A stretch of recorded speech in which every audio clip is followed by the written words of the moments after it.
Good morning, students. How are you? Hope all are fine. Beta, today we are going to continue second chapter of geography. On page 17, the topic is natural vegetation and wildlife. In this topic, we will know what natural vegetation is, what is wildlife, and how to protect them, how to conserve them. Right? Now start. Some school children were visiting an exhibition on handicrafts. The article in the exhibition were collected from different parts of the country. तो कुछ बच्चे थे school के, वो exhibition देखने के लिए जा रहे हैं. हैंडीक्राफ्ट की एग्जीबिशन है. And the articles in the exhibition, जो यहाँ पर आर्टिकल्स डिस्प्ले किए गए थे वो कंट्री के अलग अलग पार्ट से कलेक्ट किए गए हैं. सो मोना ने क्या लिया? Mona picked up a bag and exclaimed, this is a beautiful hand bag. Yes, it is made from jute. The teacher said, do you see those baskets, lampshades and chairs. तो उसको वो बैग बहुत पसंद आया. वो जूट का बना हुआ बैग था. एंड देन टीचर ने क्या बोला कि आपने basket, lamp shades and chairs देखी हैं. Those are made of canes and bamboos, जो केन और बैम्बूज से बनी हुई है. In the eastern and north eastern humid region of India, bamboo grows in plenty. जो इंडिया का ईस्टर्न एंड नॉर्थ ईस्टर्न जो पार्ट है, ह्यूमिड रीजन है, वहाँ पर बैम्बू जो है वो बहुत ज़्यादा उगता है. Jessy was excited to see a silk scarf. Jessy को सिल्क स्कार्फ पसंद आया. See this beautiful scarf. The teacher explain that silk is obtained from silk worm. Then teacher ने एक्सप्लेन किया जो सिल्क है वो हमें सिल्क बॉम से मिलता है, and that are bred on mulberry trees. The children understood that plants provide us many different products that we use in our day-to-day life. और बच्चों को ये चीज़ समझ में आ गई कि प्लांट्स जो हैं हमें बहुत सारी चीज़ें जो हैं, बहुत सारे प्रोडक्ट प्रोवाइड करवाते हैं जो कि हमें डे टू डे लाइफ में काम आते हैं. See, here is a box. Do you know, ये इसमें आपको रेन वाटर हार्वेस्टिंग के बारे में लिखा हुआ है. It can be your internal. What do you mean by rain water harvesting? बेटा, it is the process of collecting rain water from roof tops and directing it to an appropriate location where it is stored for future use. इसमें rain water को जो roof top से नीचे लाया जाता है और उसको एक टैंक में स्टोर किया जाता है फ्यूचर यूज़ के लिए. On an average 1 spell of rain for 2 hours. अगर लगातार 2 घंटे बारिश होती है, then we can save 8,000 litre of water. So rain water is a way to conserve water. Now, natural vegetation and wildlife exist only in the narrow zone of contact between the lithosphere, hydrosphere and atmosphere that we call biosphere. बेटा, जो natural vegetation है और wild life है, ये सिर्फ कहाँ पर exist होती है, कहाँ पर जो है सर्वाइव कर सकती है? बायोस्फीयर में. We have learn in class 7 what is biosphere. It is a narrow zone where lithosphere, hydrosphere and atmosphere is found. ठीक है. In the biosphere, living beings are interrelated and interdependent on each other for survival. Biosphere जहाँ पे हमारी जो है survive कर सकते हैं हम लोग, life is possible in biosphere. तो यहाँ पर जो जितने भी लिविंग बींग्स हैं वो एक दूसरे पर डिपेंड करते हैं, एक दूसरे के ऊपर से इंटर रिलेटेड होते हैं. So this life supporting system, तो जो ये लाइफ सपोर्टिंग सिस्टम है बेटा, this is known as ecosystem. इसको इकोसिस्टम कहा जाता है. Vegetations and wildlife are valuable resources. Plants provide us with, we all know कि प्लांट्स हमें बहुत सारी चीज़ें देते हैं. From class 2 we are learning. So plants provide us with timber, give shelter to animals, produce oxygen we breathe, protect soil, so essential for growing crops, act as shelter belt. और जो plants है shelter belt की तरह भी काम करते हैं. And shelter belt की तरह काम कैसे करते हैं? To prevent the soil loss, ठीक है। And storage of underground water, it also help us to store the underground water, because जो प्लांट्स हैं वो मॉइस्चर को बनाए रखते हैं। They give us fruits, nuts, latex, turpentine oil, gum, medicinal plant, and also the paper that is so essential for your studies. The paper you use is also made of plants. There are innumerable uses of plants that you can add some more and you can add some more. So you will be surprised, there are so many things we get from plants. Wild life includes and वो हमने किया plants के बारे में, natural vegetations के बारे में. Now what is wild life? Wild life includes animals, birds, insects as well as the aquatic life forms. Aquatic life forms means water animals. They provide us milk, meat, hides and wool. We get milk, meat, hides and wool from animals. Insects like bees provide us honey, help in pollination of flowers and have an important role to play as decomposers in the ecosystem. So बेटा जो बीज हैं वो हमें किस लिए help करते हैं? तो हमें उनसे शहद मिलता है, पॉलिनेशन ऑफ फ्लावर्स में हेल्प करते हैं.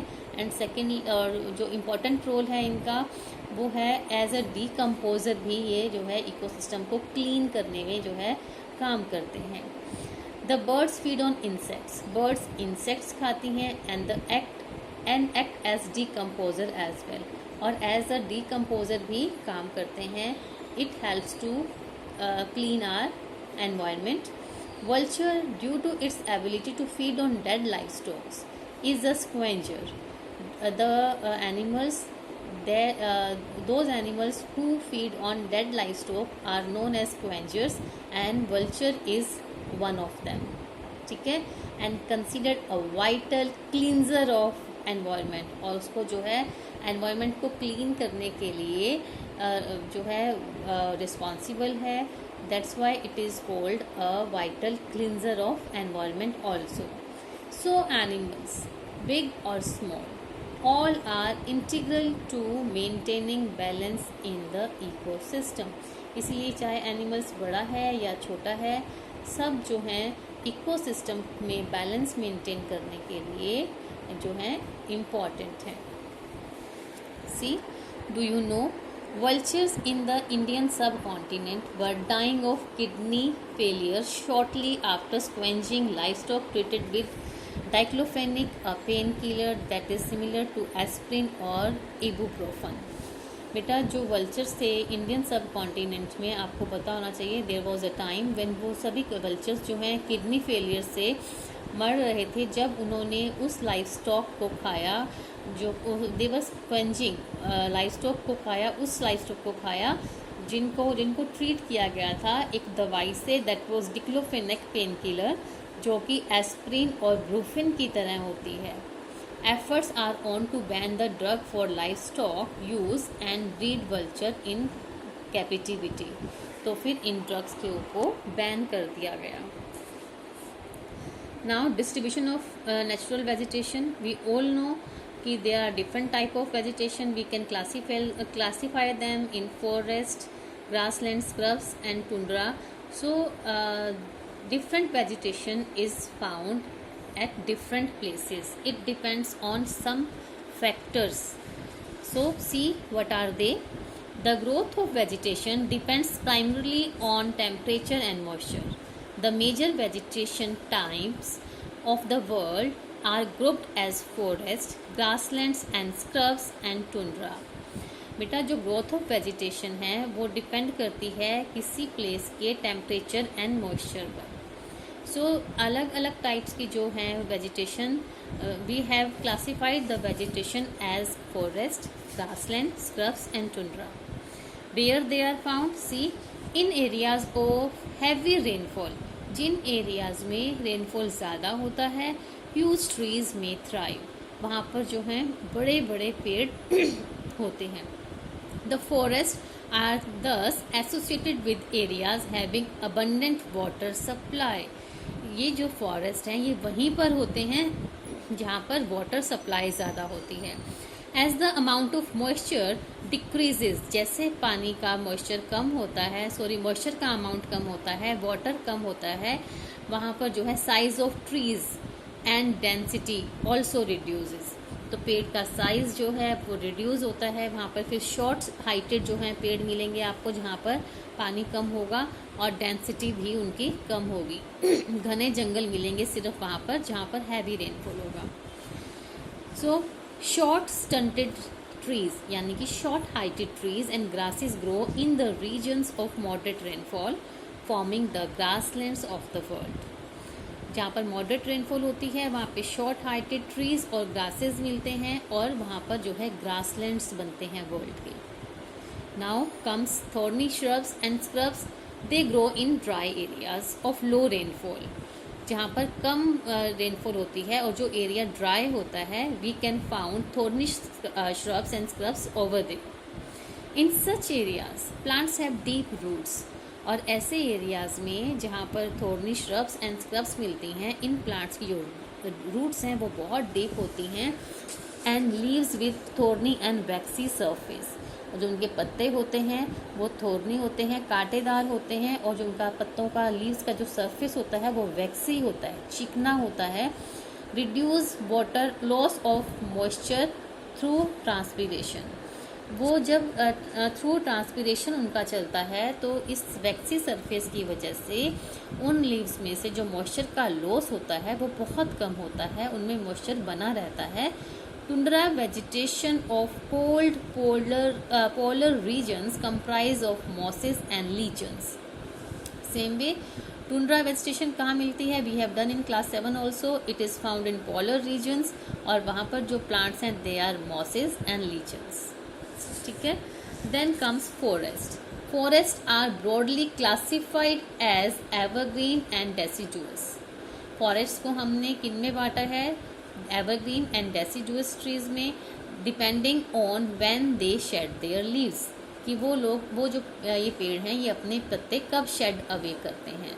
So we have done in earlier classes also evergreen forest do not shed their leaves simultaneously in any season of the year. एक साथ वो जो हैं पेड़ एक साथ पत्ते नहीं उनके शेड होते हैं, एक साथ पत्ते नहीं झड़ते हैं. तो वो जो है सब टाइम इसलिए वो ग्रीन नज़र आते हैं. That's why every for the whole year they appear green. That's why they are called evergreen forest. And if we talk about deciduous trees they shed their leaves in a particular season.